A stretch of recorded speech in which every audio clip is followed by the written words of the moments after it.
नमस्कार दोस्तों, आप सबका स्वागत है मेरे चैनल प्रगति विजन पर। दोस्तों, अब तक हमने देखा राजा विश्वरथ का अभिषेक हो गया। विश्वरथ अब राजा बन गए और उन्हें लगने लगा कि राजा का कर्तव्य है कि राजा ने अपने राज्य की सीमाएं बढ़ानी चाहिए। उन्होंने अपने मंत्री को आदेश दिया कि राज्य के 18 से लेकर 50 साल की उम्र तक के सभी को सेना में भर्ती करें। अपनी अच्छी खासी सेना बना के राजा ने कई युद्ध किए और अपने राज्य की सीमाएं बढ़ाईं। एक बार युद्ध की समाप्ति के उपरांत राजा ऋषि वशिष्ठ से मिले, जिन्होंने उन्हें उनकी सेना सहित भोजन के लिए आमंत्रित किया। विश्वामित्र को आश्चर्य हुआ जब उन्होंने ऋषि से पूछा तो ऋषि ने उन्हें गाय नंदिनी के बारे में बताया। राजा अपने दरबार पहुंचे और मंत्री से कहा कि राज्य में उत्सव मनाएं। मंत्री ने कहा, उत्सव का माहौल नहीं है, राज्य में अकाल है। राजा को अकाल का समाधान गाय नंदिनी में नजर आया और उन्होंने ऋषि वशिष्ठ से गाय नंदिनी मांगी। ऋषि ने गाय देने से मना किया। गाय नंदिनी हासिल करने के लिए राजा विश्वरथ ने कठोर तपस्या की। विश्वरथ के सामने ब्रह्मा उपस्थित हुए और राजा विश्वरथ को शक्तिशाली अस्त्र और शस्त्र प्रदान किए। राजा विश्वरथ फिर पहुंचे आश्रम गाय नंदिनी को लेने के लिए। ऋषि वशिष्ठ ने इसका विरोध किया। दोनों में युद्ध हुआ और राजा वशिष्ठ नंदिनी गाय को बचाने में सफल हुए। राजा विश्वरथ ने ऋषि वशिष्ठ से कहा, ये युद्ध समाप्त नहीं बल्कि आरंभ हुआ है। अब ये युद्ध गाय नंदिनी के लिए नहीं होगा बल्कि तुम्हारा और मेरा है। राजा विश्वरथ शक्तिशाली बनने के लिए और कठोर तपस्या करने चले गए। यहाँ अयोध्या के राजा ने युवराज के अभिषेक के लिए ऋषि वशिष्ठ को आमंत्रित किया। राजा हरिश्चंद्र के अभिषेक के उपरांत राजा सत्यव्रत ऋषि वशिष्ठ से मिलते हैं और उनकी इच्छा जाहिर करते हैं कि उन्हें स्वर्गलोक जाना है और वो भी शरीर समेत। ऋषि उनकी इस इच्छा को अयोग्य बता के मना कर देते हैं। फिर राजा सत्यव्रत वशिष्ठ के पुत्र के पास जाते हैं और उनसे अपनी इच्छा की पूर्ति का आग्रह करते हैं। ऋषि शक्ति को क्रोध आता है और वे राजा सत्यव्रत को श्राप देते हैं कि वे त्रिशंकु बन जाएंगे।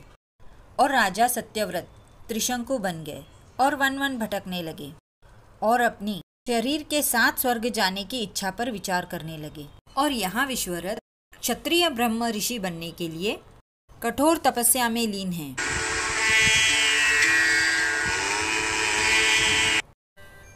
अब आगे।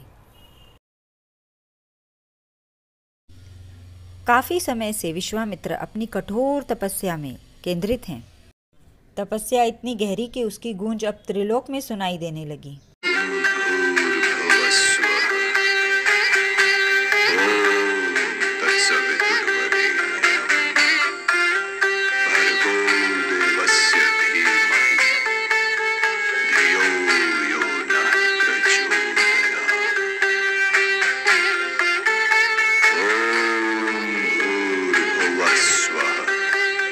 आपने ध्यान से सुना दोस्तों, विश्वामित्र गायत्री मंत्र का जाप कर रहे थे।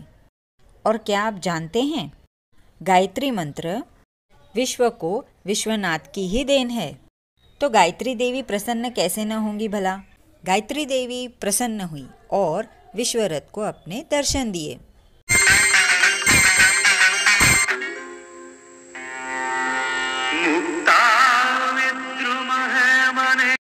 विश्वरथ ने उन्हें प्रणाम किया। देवी बोली, विश्वरथ, तुम ब्रह्मा के वंशज हो। तुम्हारे पूर्वज कुसा ब्रह्मा के पुत्र थे, अर्थात तुम ब्रह्मा के उत्तराधिकारी हो। अपनी धरोहर को पहचानो पुत्र और इसका आदर करो। तुम ये जानते नहीं, परंतु तुम्हारे आत्मा की झोली में संसार को देने के लिए बहुत कुछ है। अपना ये कोष मानव जाति में बांटो पुत्र। अपने अहम का विसर्जन करके ही ये संभव होगा। राज्य की सीमाएं बढ़ाने में क्या रखा है, अपने हृदय की सीमाएं बढ़ाओ। देवी की बातें सुनकर विश्वरथ बोले, आप श्री नहीं किंतु श्री लगती हैं। माता सरस्वती नहीं हैं, परंतु माता सरस्वती लगती हैं। आप देवी पार्वती नहीं हैं, परंतु आप देवी पार्वती लगती हैं। आप तो इन तीनों का सम्मिलित रूप लगती हैं।